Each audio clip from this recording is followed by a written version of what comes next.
Hello, everybody. I hope you are keeping well.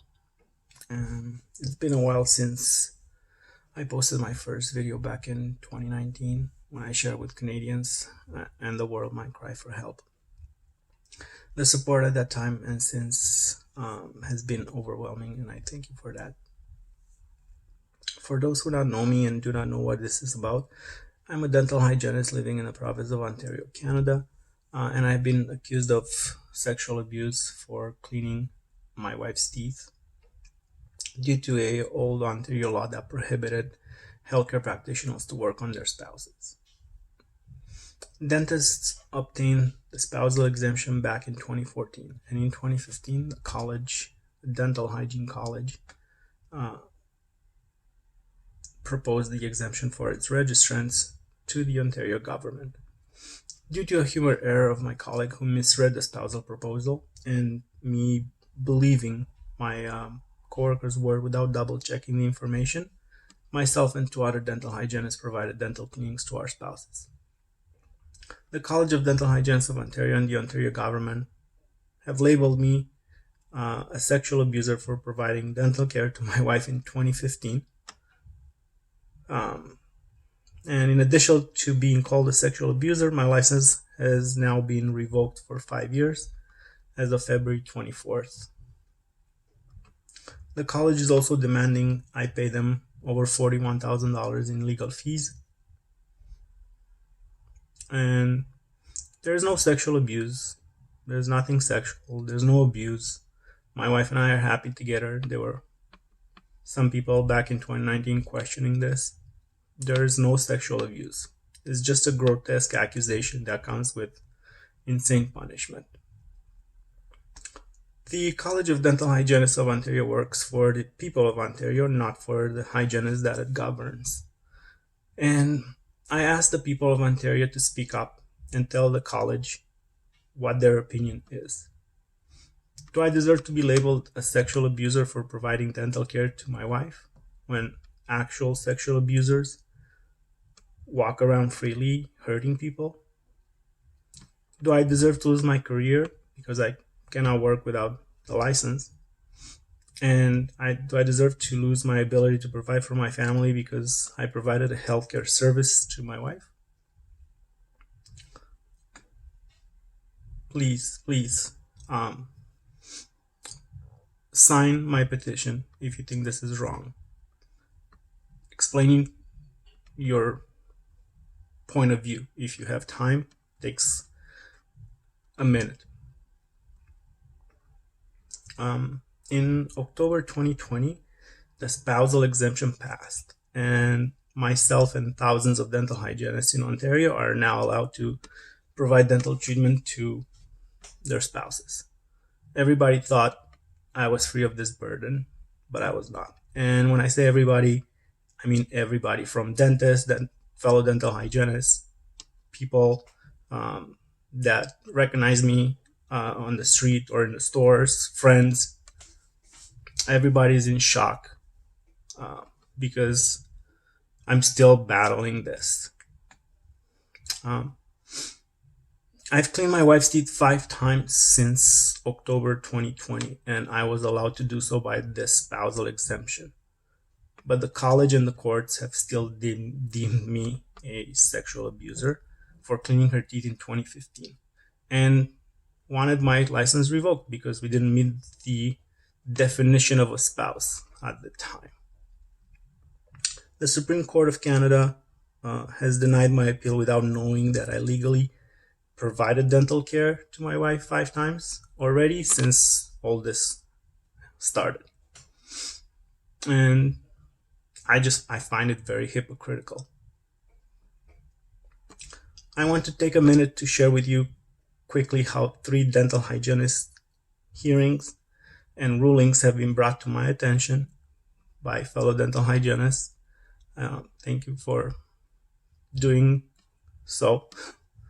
These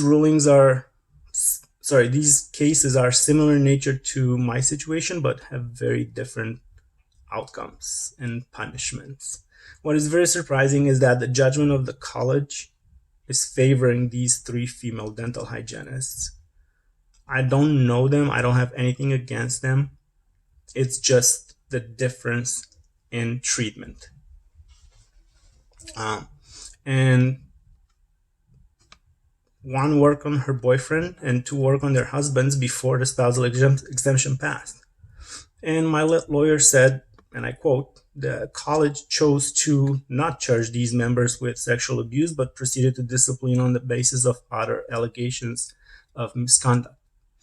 And as unfair as it is with their discretion, within their discretion to do so.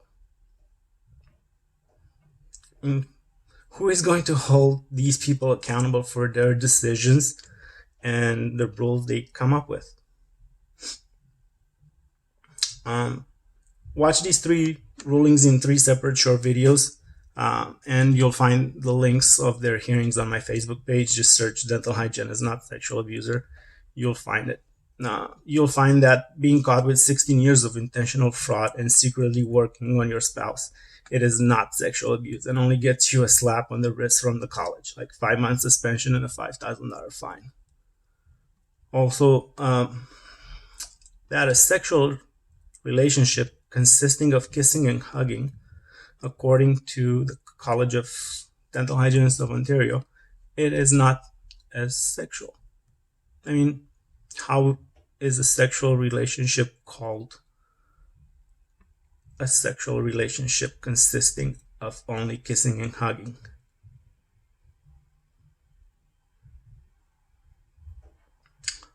According to this hygienist and approved by the college, this type of sexual relationship exists. A sexual relationship consisting of kissing and hugging. And this hygienist got a 1-month suspension and $3,000 fine.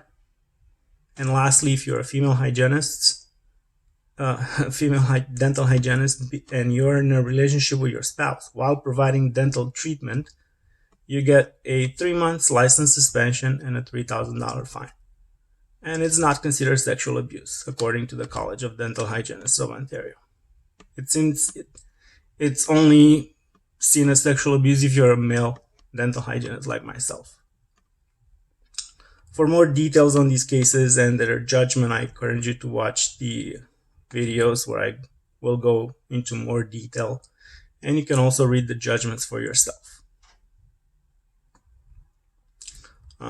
That's not all though. After the spousal exemption passed, according to the College of Dental Hygienists of Ontario, a dental hygienist must now wait at least 1 year after the professional relationship ends before pursuing a romantic or sexual relationship with a former client. So, let me explain. As a dental hygienist, if you fall in love and you stop providing dental care to the person you fell in love with because they're not your spouse, you are forbidden by the college to follow your heart, and you're labeled a sexual abuser if you dare to follow your heart and start a relationship with the person you love. Plus, you lose your license for 5 years. And according to the college, also, as a dental hygienist, if you create a clinical chart for a person, you put their name and phone number and email in the software that you use at work. You didn't make an appointment.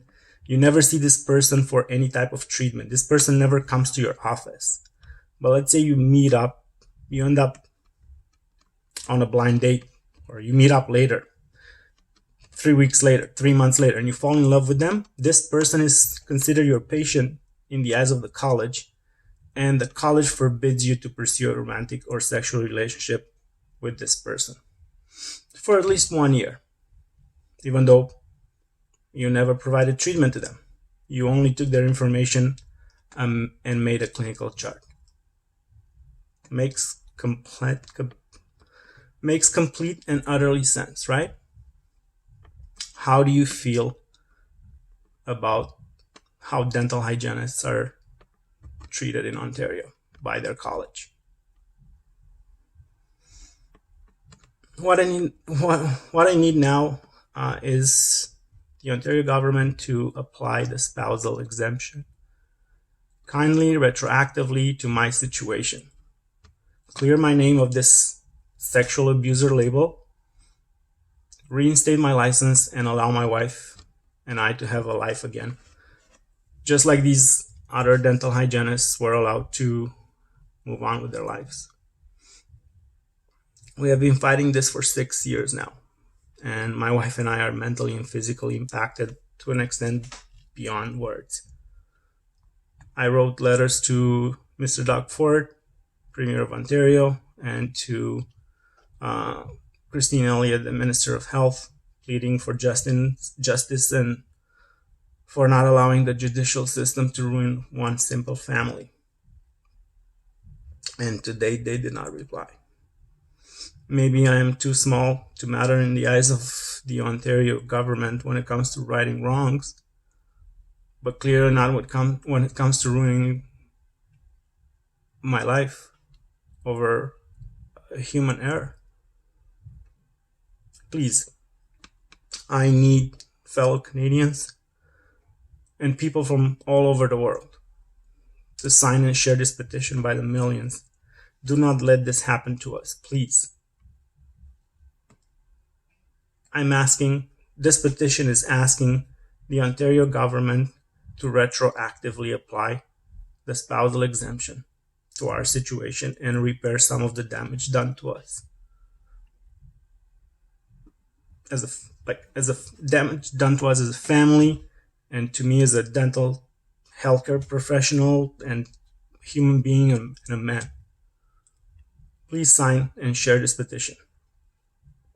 Thank you again for your support, and thank you for taking the time to watch this video. God bless.